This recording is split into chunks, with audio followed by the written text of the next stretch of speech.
Il y a un pasteur qui nous a donné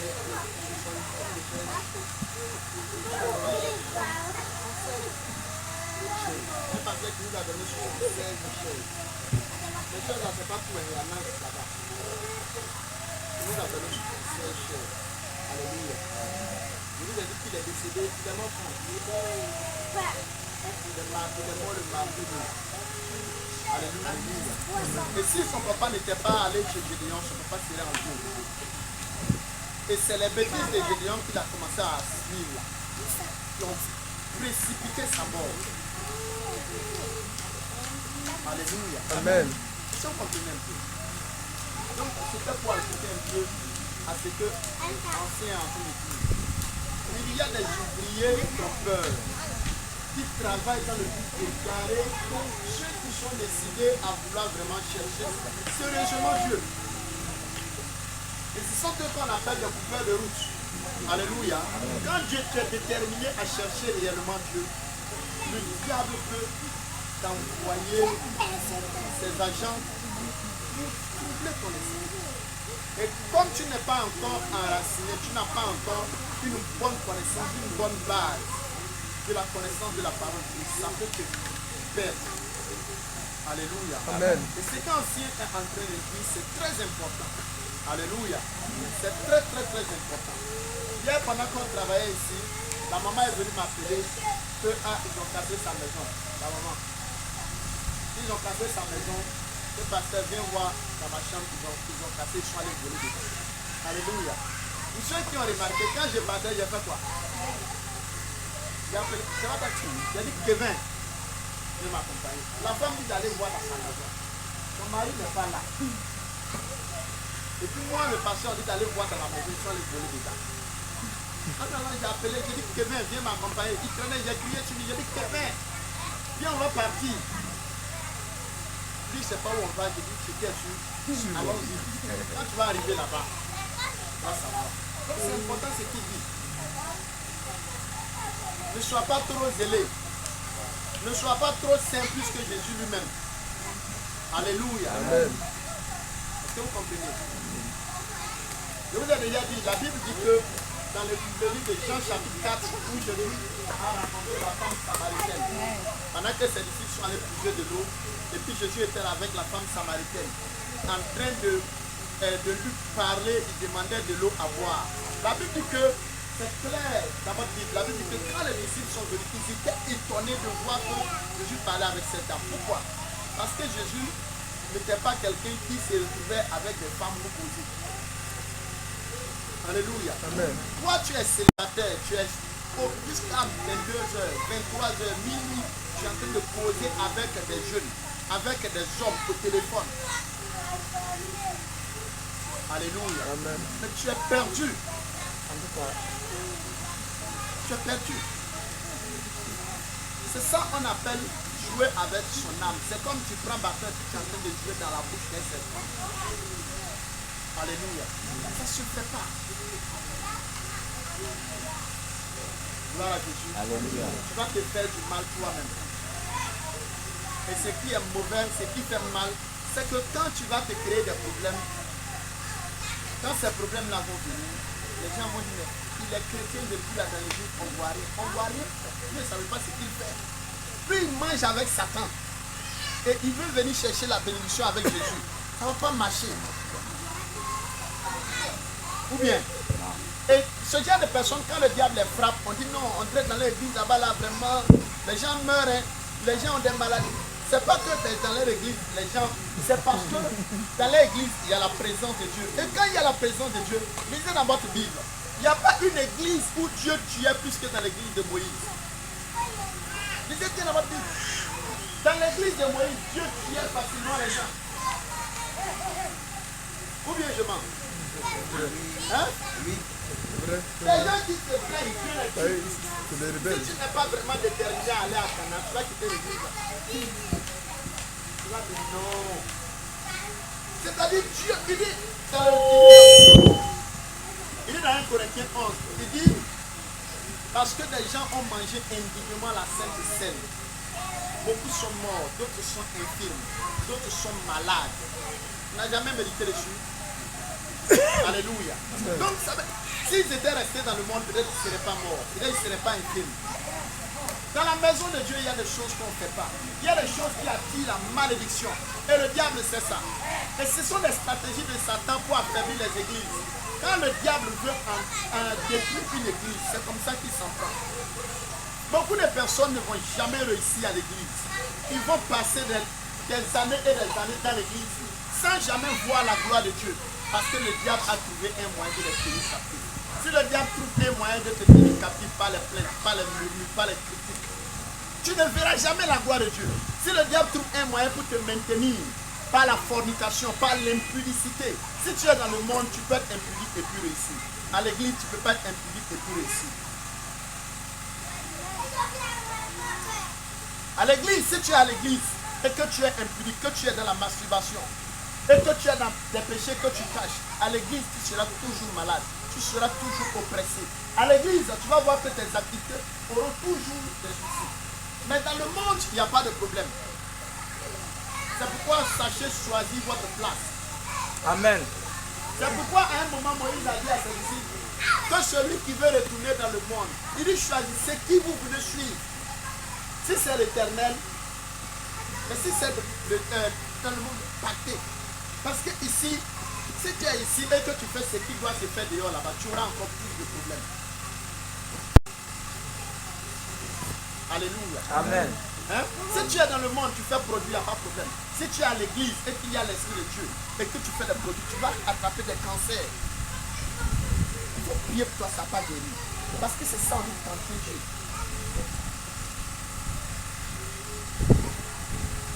Et puis on va dire non, dans l'église là, genre, tu vas attraper des cancers.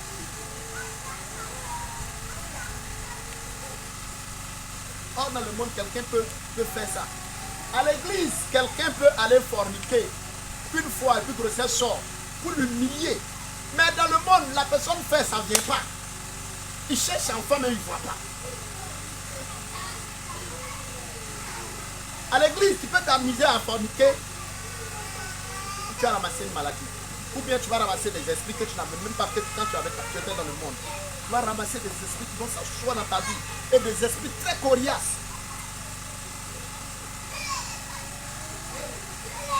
Alléluia. Amen. Alléluia. Amen. Quand on lit dans la Bible, dans le livre d'Apocalypse, on va faire ça. D'accord. Apocalypse, prenons Apocalypse. Non.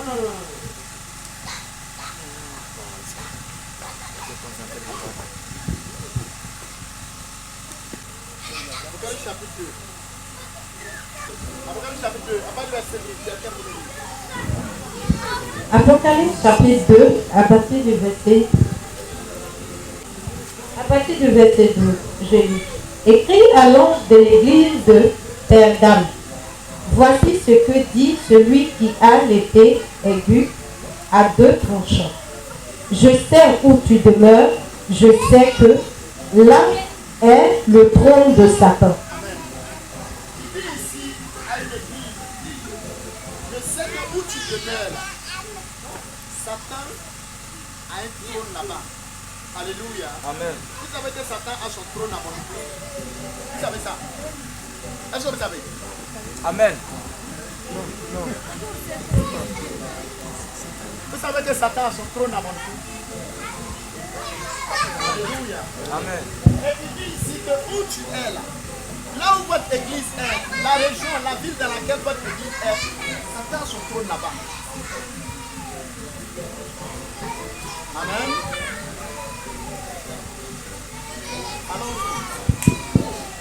Et tu n'as pas renié ma foi. Tu retiens mon nom et tu n'as pas renié ma foi. Même au jour d'Antipas, mon témoin fidèle, qui a été mis à mort chez vous, là où Satan a sa demeure. Le 14, mais j'ai quelque chose contre toi. C'est que tu as là des gens attachés à la doctrine de Balaam, qui enseignaient à Balak à mettre une pierre d'achoppement devant les fils d'Israël. Alléluia. Il dit, même aujourd'hui, tu n'as pas aimé moi. C'est-à-dire c'était des moments de persécution de l'église. Alléluia. Un roi qui persécutait l'église. Mais il dit malgré tout ça là, tu n'as pas aimé moi. L'église a été persécutée, les chrétiens ont été persécutés, ils se sont dispersés. Il dit, mais toi, malgré toute cette épreuve-là, tu n'as pas réglé. Mais ce que j'ai contre toi, c'est qu'il y a des gens dans votre église qui sont rattachés à la doctrine de Balaam. Alléluia. Amen. Si tu veux comprendre la doctrine de Balaam, c'est dans Nombre. À part de Nombre 23, Nombre 24, il parle de Balaam. Quand Balaam, les enfants d'Israël sont quittés en Égypte, et puis ils rentraient à Canaan, il y avait un prophète qu'on appelait Balak. Alléluia. Et Balaam est allé le voir pour dire non, viens et maudis-moi ce peuple.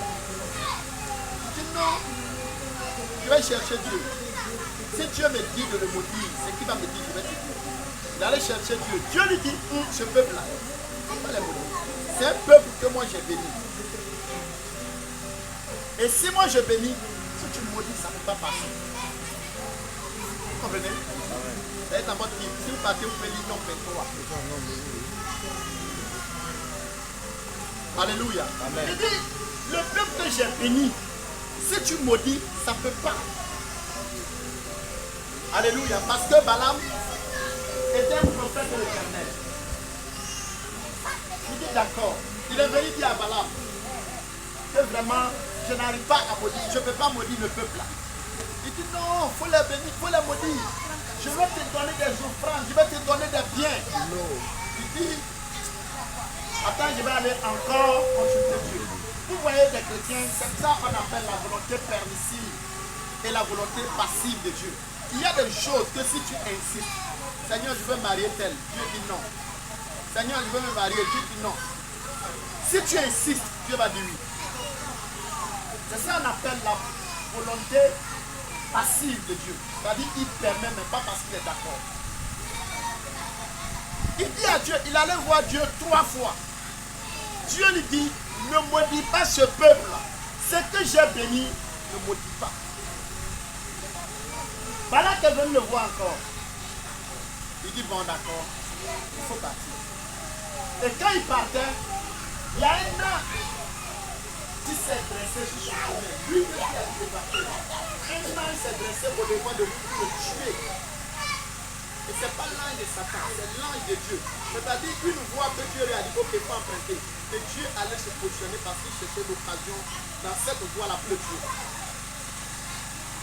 S'il voulait l'ange de Dieu, c'est pas toi qui m'as dit de prendre, c'est pas toi qui m'as dit de faire. Dieu allait lui dire que c'est parce que tu insistais que je t'ai dit de faire. C'est pourquoi la Bible dit que dans les Écritures, il dit parce qu'ils n'ont pas aimé la vérité, Dieu aussi a envoyé sur eux un esprit d'égarement afin qu'ils croient au mensonge. Alléluia. Amen. Quand on te dit la vérité que tu ne veux pas croire, Dieu même va commencer à t'envoyer un esprit de mensonge. Et on a vu ça dans le livre des rois. Gloire à Jésus. Alléluia. Alléluia. Amen. Est-ce que vous comprenez? Amen. Et l'ange a tiré son épée, il voulait le tuer. Et son âne a vu l'ange. Et puis il a détourné, il a dévié l'ange. Et il a frappé son âne. Il dit, passe ici. L'âne ne peut pas passer là-bas parce que l'âne a vu l'ange. Les animaux sont spirituels.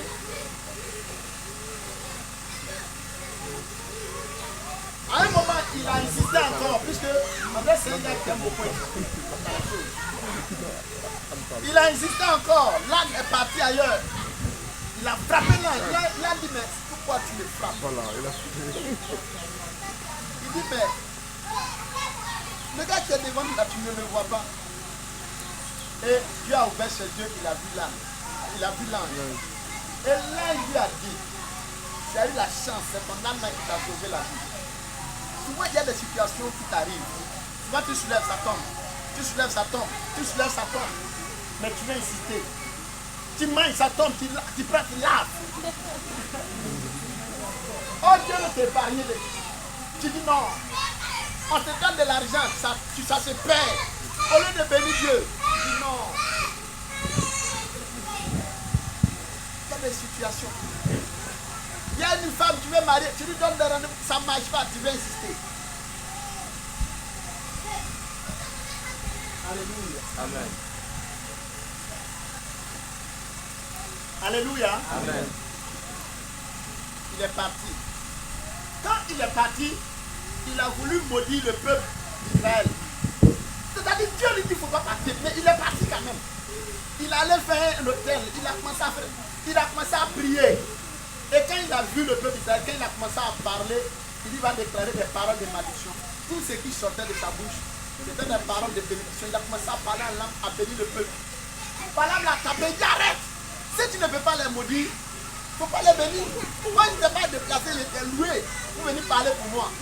Si tu ne peux pas venir maudire, il ne faut pas venir bénir. C'est là la camaraderie de gâter. Avant de se séparer, Balaam lui a dit, ce peuple-là, Dieu l'a béni. Dis à ton voisin, ce peuple-là, Dieu l'a béni. On ne peut pas maudire un peuple que Dieu a béni. Il dit donc, comment je peux faire? Il dit, si tu veux détruire ce peuple-là, si toi tu maudis, ça ne va pas passer. Ce que tu dois faire, il faut faire en sorte que les filles, parce que leur Dieu leur a donné des lois. Et si les lois que leur Dieu leur a données, s'ils désobéissent, leur Dieu lui-même va se charger de les détruire. Il dit, on fait comment? Il dit, dans leur église, il est interdit de prendre une femme dehors. L'église, un chrétien ne marie pas une païenne. Donc, si tu veux les avoir, il faut faire en sorte que ces filles-là commencent à aller défiler devant eux. Dans les mini-jupes, dans les sexy, avec des rouges à lèvres, avec beaucoup de mèches. Et ils seront séduits. Et quand ils vont commencer à coucher avec les femmes païennes, Dieu même va commencer à les créer des problèmes. Tu vas voir les activités que tu essaies d'attaquer pour sa matin. Dieu même va commencer à détruire ça. Et il dit, ah, j'ai compris. Donc il allait prendre des filles de Moab, des femmes étrangères. Et il a fait que les femmes étrangères là ont commencé à rendre visite aux enfants d'Israël. Et les enfants d'Israël ont commencé à coucher avec les femmes étrangères. Et quand les femmes étrangères ont commencé à coucher avec les enfants d'Israël, il y a eu une maladie est venue dans le peuple. Et les gens ont commencé à mourir. Comme on peut dire, comme les Ebola. En moins d'une journée, combien de personnes ont commencé à mourir, on ne sait pas c'est quoi. Moïse est allé chercher Dieu. Et Dieu lui a dit que non, c'est parce que tes enfants, ton peuple là, ont commencé à faire des choses interdites. Quand Moïse est revenu, Moïse était fâché. Il dit, tous ceux qui ont pris des femmes étrangères au milieu de nous, allez à gauche. Ceux qui n'ont pas pris, allez à droite. On va se tuer ici aujourd'hui. Parce que si à cause de vous, vos plaisirs, nous on doit tous mourir, on va se laisser. Et c'est comme ça, ils se sont tués. La Bible dit que Moïse a tué plus de combien de milliers de personnes en une journée. Avant que Moïse même commence à tuer, il y avait un gars qu'on appelle Finé. Et la Bible dit que Finé a pris son épée. Il a tué tous ceux qui ont pris femme étrangère au milieu d'eux.